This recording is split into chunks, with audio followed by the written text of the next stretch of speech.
The president of my HOA tried to fine me into submission, but she made one critical mistake. She thought I was an easy target. She didn't realize that her campaign of harassment would push me to uncover a secret buried in decades of city records.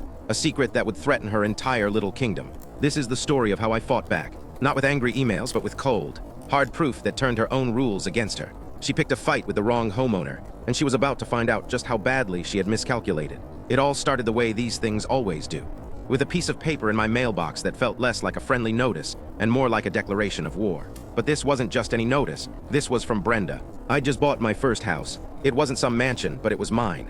A modest single-story home on a quiet street, with a big oak tree in the front yard that was just perfect for a tire swing someday. This was it, the result of years of saving, of endlessly scrolling through listings, of dreaming. The neighborhood seemed perfect, peaceful, established, the kind of place where people actually wave as they get their mail. For the first month, I was in a state of pure bliss, painting walls, unpacking boxes, and just feeling that deep, soul-satisfying joy of having a place of my own. That joy lasted exactly 32 days. That's when the first letter arrived. It was a crisp, cream-colored envelope with the HOA's logo embossed in the corner. Inside, a single sheet of paper informed me I was being fined $50. The reason? My trash cans were visible from the street. I was confused. I'd put them out for trash day, just like everyone else.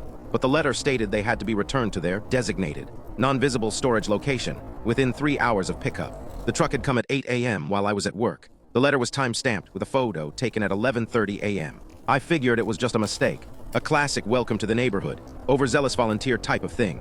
So I found the contact number for the HOA president, a woman named Brenda. I called, ready for a friendly chat to clear up the misunderstanding. The voice on the other end was anything but friendly. It was clipped cold and just dripping with condescension. "The rules are the rules," she said, her voice tight. "They apply to everyone. We can't have the neighborhood looking messy, can we?" I tried to explain that I was at work and couldn't possibly have gotten them in that time frame. She cut me right off. "Then I suggest you make arrangements. The fine stands, pay it within 15 days, or it doubles," and then she just hung up. I was stunned, not just by how ridiculous the fine was, but by the sheer hostility. That was my intro to Brenda. I quickly learned she wasn't just an overzealous volunteer. She was the neighborhood tyrant. After a decade as president, she ruled the HOA with an iron fist. She was famous for her inspections, where she'd walk the streets with a clipboard and a camera, documenting every tiny infraction.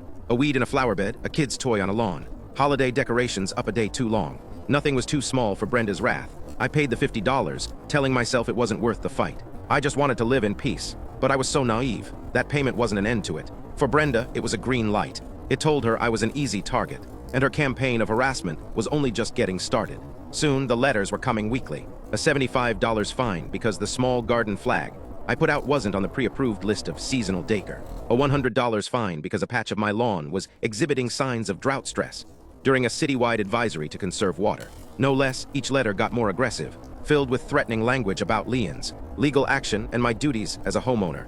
It started to feel really personal. I'd see Brenda's car driving slowly past my house. Sometimes, I'd catch the glint of her phone as she snapped pictures from the street. It was this creepy, unsettling feeling of being constantly watched and judged by a woman who seemed to get a real kick out of making people miserable. My dream home was starting to feel like a prison, and the warden lived just a few blocks away. The breaking point was a $500 fine. The letter claimed I had made an unapproved structural modification. The modification, I repainted my front door. It was a lovely, tasteful shade of navy blue. Brenda's letter informed me that all exterior paint colors had to be from a specific, pre-approved palette, and mine wasn't on it. The fine was immediate and non-negotiable. I was furious, $500 for painting my own door. I was venting about it to my next-door neighbor, an older guy named George, who had lived on our street for over 40 years. He listened patiently, then kind of squinted at my house. "You know," he said slowly, "I don't think you're even in the HOA. This block from my house down to the corner was built about 5 years before the rest of the subdivision, when they formed that homeowners association. They told all of us we weren't part of it."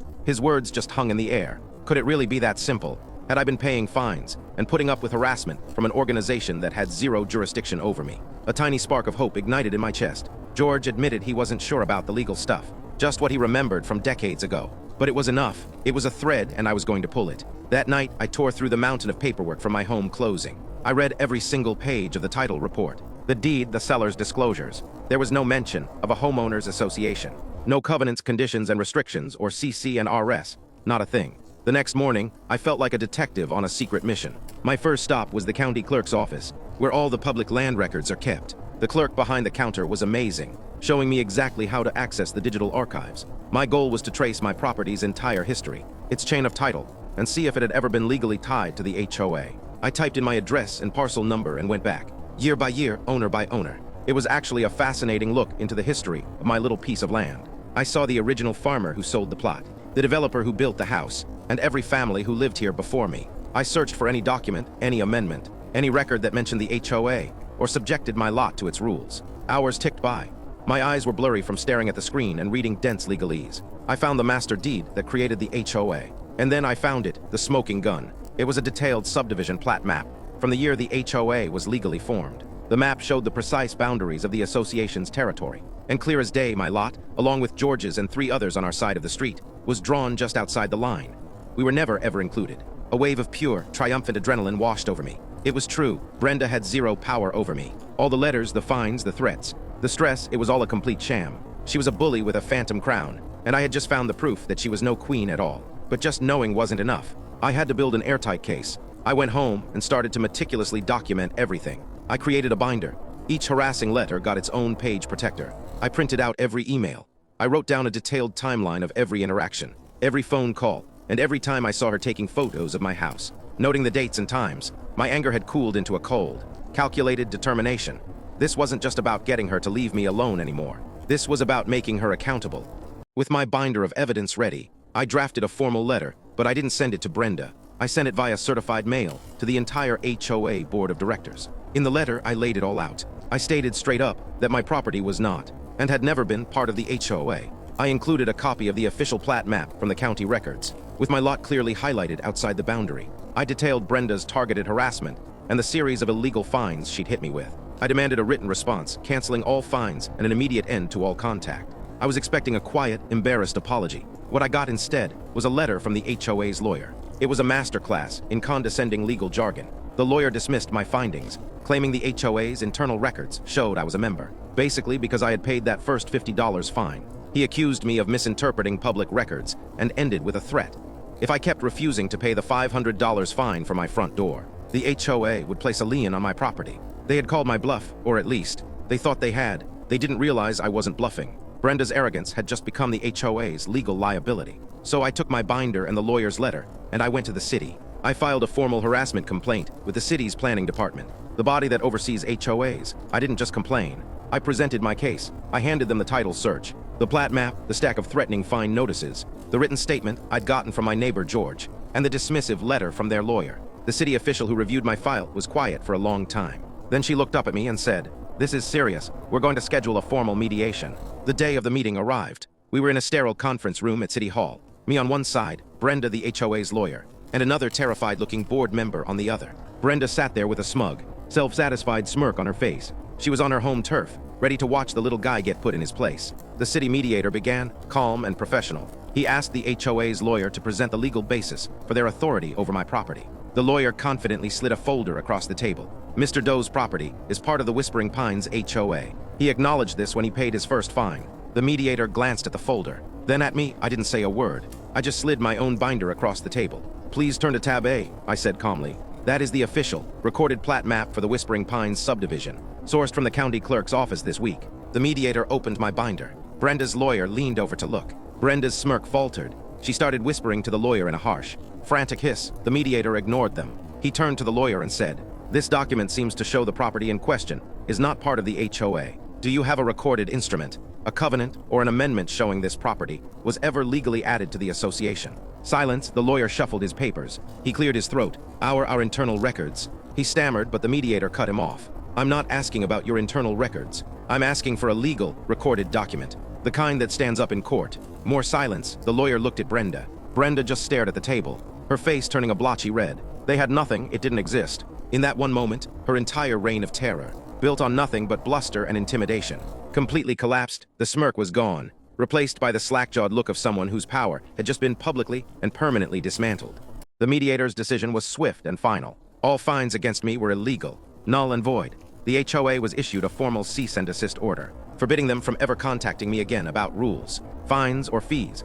The city also opened its own investigation into the HOA's practices for potential violations of state housing laws. But I wasn't done. This victory wasn't just about them leaving me alone. It was about justice for the months of stress they put me through. I had spoken with a legal aid society. and they pointed me to laws that hold HOAs liable for harassment. Abusing your power with fraudulent fines isn't just bad behavior. It can be illegal. I informed the mediator I would be seeking compensatory damages. I submitted a list, the cost of the fine I'd paid, the fee for pulling county records, my lost wages for the day I took off for the mediation, and a calculated amount for the documented harassment. The HOA's lawyer, now looking pale and defeated, immediately asked for a private word with his clients. 20 minutes later, they came back. They offered to write me a check, right there on the spot, for the full amount I asked for, if I would sign an agreement not to pursue a bigger lawsuit. The total, $2,500. Brenda refused to even look at me as her trembling hand signed the check from the HOA's account. Her handing it over was one of the most satisfying moments of my life. I hadn't just defended my castle, I had made the dragon pay for trying to burn it down. The fallout in the neighborhood was immediate. News travels fast. The other 3 homeowners on my block, who also weren't legally in the HOA, immediately stopped paying their dues. The board held an emergency meeting, and after a screaming match that could apparently be heard a block away, Brenda resigned as president in disgrace. In my life, it's peaceful now. Better than peaceful, it's free.